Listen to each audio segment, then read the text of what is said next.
So, welcome to Beauty of Colors podcast, Nadege. It's great to have you on the show. It's lovely to be here. Thank you for having me. You're very welcome. So, Nadege, tell the listeners about you and Mhm. how can one master their cravings? Right. Okay. Great question. So, a little bit about me and then to start with. So, you said my name beautifully. Thank you for that, Nadege, indeed. And for those who find it difficult, because everybody can not be as good as you, it's simple to say Nan. So, no problem there. Nan is my nickname. And so, a little bit about me. So, I used to be an English teacher here in Paris because I live in France.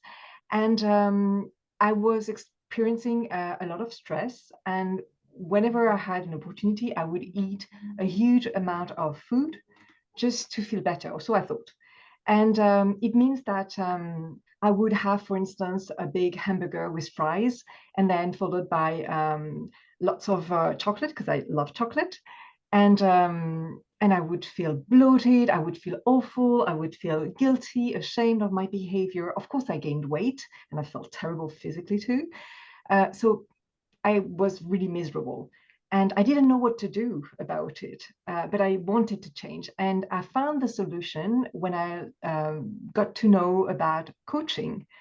And that really helped me understand what was happening to me and change it. And that not only changed my eating behavior, I stopped binge eating like this. I learned how to manage my emotions differently. But it also changed completely my career. That was never the point. I was happy being a teacher, but changing my life and knowing what it was like to be miserable and to be happy as I am, confident, um, trusting that I can do what I say I would do. I decided to help other people because I know now. I used to think I was a freak and I was a unique, a snowflake having this issue. And I realized since that, no, I'm not the only one. Lots of people actually experience the exact same thing. They don't know what to do with their emotion, and to feel better, they often eat. It can be just snacking, but it can be also just like me, binge eating, eating a lot of food in a very short amount of time, and especially in secret. And so I decided to become a life coach and I studied that. And so now my specialty, so after coaching for a membership site for 5 years, for more than 5 years now, 50 clients a week, 5 days a week.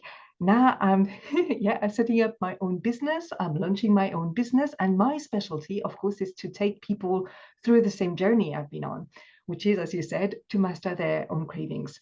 And so your question, I think, was, and correct me if I'm wrong, was how do you master your cravings? Is that what you wanted to know? Okay. Yeah, yeah. Mhm. So how you master your cravings is first you need to understand where those cravings are coming from. That's the very first step. The second step is to actually decrease those cravings. I used to have really urges. It felt like I was hypnotized. I was being pulled like a magnet towards the chocolate or the Nutella. And and I discovered since then that you can actually reduce that desire that you have for the food from a very intense urge.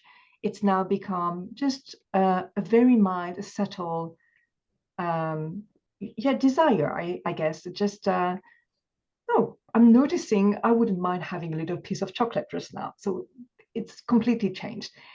So the first step was to understand why I was longing for the food. And the second one was to reduce the desire. And the third step then is to simply decline the food. It's just, no, no, thank you. When before it was really impossible. So does that make sense? Yeah, it does. So, is that the formula, Nadege, of crushing cravings for food? Is that the formula you developed? That's the formula I developed. That's the formula I use for myself, but that's also the formula I'm using with my clients. Yes, to understand. I think that's the main piece. You can't change anything if you don't understand why you're doing that. It's just like when you go to the doctor, if you don't know what the issue is, well, you can try lots of different things, but you could get lucky, you could be lucky and find the right thing and find the solution then. But if you don't understand what the issue is, it's going to take so long. So, Nadege, in the formula, is that also the 6 steps that one can take to overcome eating struggles? Is that the same formula, or is it the 6 steps are different? Right. Well, it's part of the 6 steps. You're right. Mhm.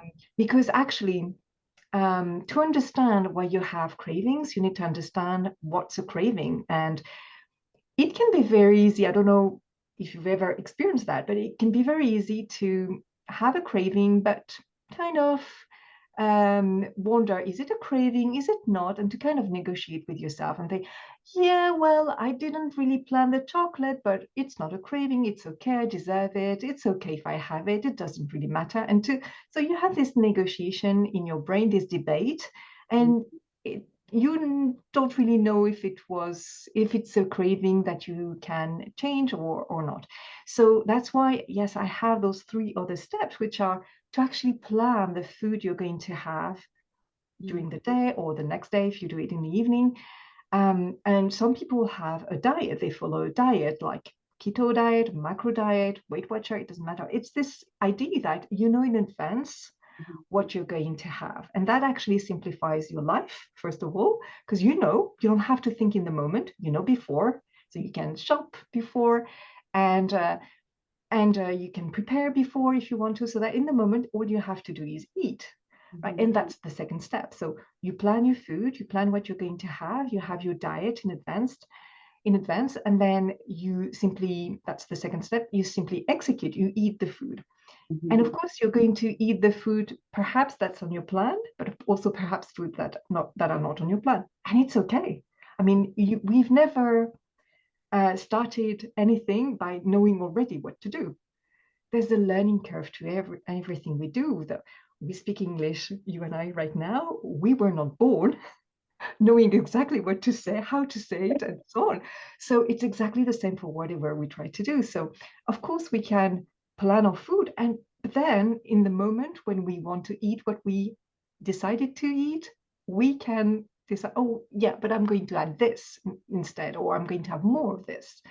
And so it's perfectly normal. So there's no it's normal also to experience shame and guilt about it, but we Mhm. don't have to. So it's okay. So that the second step, we eat whatever we eat. That's life. But then the third part is really interesting because we need to assess, we need to evaluate what happened. So the first part was plan, then it's eat, and then it's check. We check what happened. And so the first part of checking, I love to do that with my clients because it's celebrating. We celebrate what went well, what we had decided to do, and what we actually did, or what we surprised ourselves doing that we never expected to do.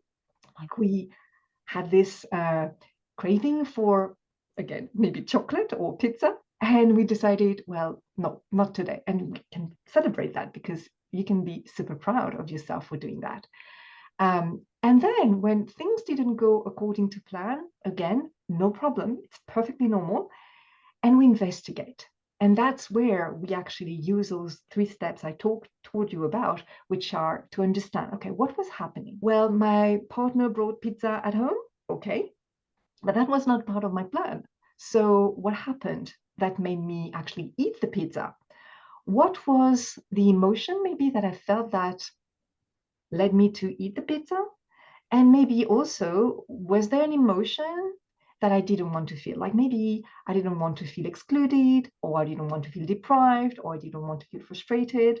And so I gave in and I had the pizza. And there's no problem there. It's just good to know, to see that, yes, sometimes it can be frustrating to have a plan, want to follow the plan because we want to be healthier. And yeah, and there's still the food that we used to find irresistible, like the pizza. It's still there. It's still there.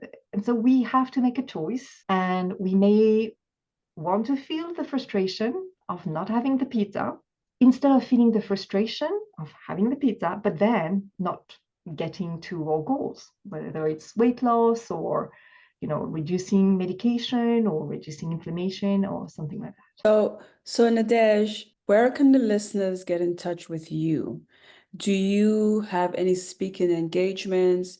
Do you have online courses coming up? What is your website? Where can the listeners get a hold of you and get that information and start practicing?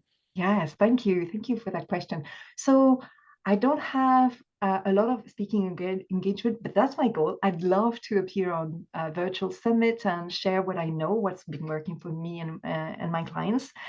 But you can find me on YouTube. I've got a small following in my YouTube channel, which is simply Nadege Cézanne Coaching. And I hope you'll have it written somewhere because I know it's not easy to find.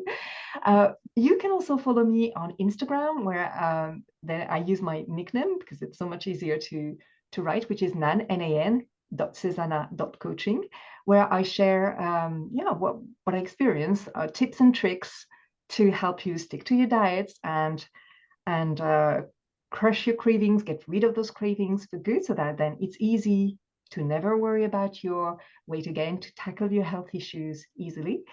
And I have a website, which is thecravingscoach.fr, where you can see exactly the plan that I've told you about, so that then you can start implementing or reaching out to me if that's something that you'd like to do. Wow, nice. So, Nadege, do you have any last words for the listeners in creating small habits Mm-hmm. and sticking with it? Well, that's that question. Yes, I'm very much into the sticking to, well, creating small habits to get to your goal, because very often I find that the one mistake that people make is, and I did that so many times, is that once they've decided on a food plan, when they created or found a food plan that matched what they wanted, they think that they should really master it straight away. So really, the one tip that I could give them is to start small. You have this food plan, but you also have right now where you are. And so, how do you bridge the gap between what you usually do and what you would love to do, what you usually eat and what you would love to eat? And it's really just starting small, trusting that it's going to be like a snowball, and that one thing, that one step that you take, however tiny it seems, is going to bring more tiny steps, helping you um, build more better eating habits and reach your goal. So it could be simply to start with one food, changing one food. So the quality of what you eat. So maybe instead of eating, I don't know, regular ice cream, you could switch to yogurt ice cream if that's something that you want. Or instead of having pasta, you could maybe add more vegetables. And maybe, yes, focusing on what you can add rather than what you need to or have to, which is never pleasant, leave out of your food plan. So increasing what you have into your food plan, into your plan, and maybe also focusing on the quantity, the amount of food. So maybe reducing a little bit. So instead of having, I don't know, 3 ice cream scoops, you could have maybe 2 to start with. And it's okay, it's a change. So you can celebrate any change that you make. Remember that you've made a change, which is never easy. We're so used to our ways. So we can celebrate. We need to celebrate really any change that we make, because it's leading us towards who we want to be. So celebrate by remembering what you've done. That was amazing. And how, that's the second thing, how it's helping you become who you want to be. Wow. Nicely said, Nadege. What great information that you have given to the listeners. Well, Nadege, thank you for being on Beauty of Colors podcast. Thank you so much for having me. It was fun.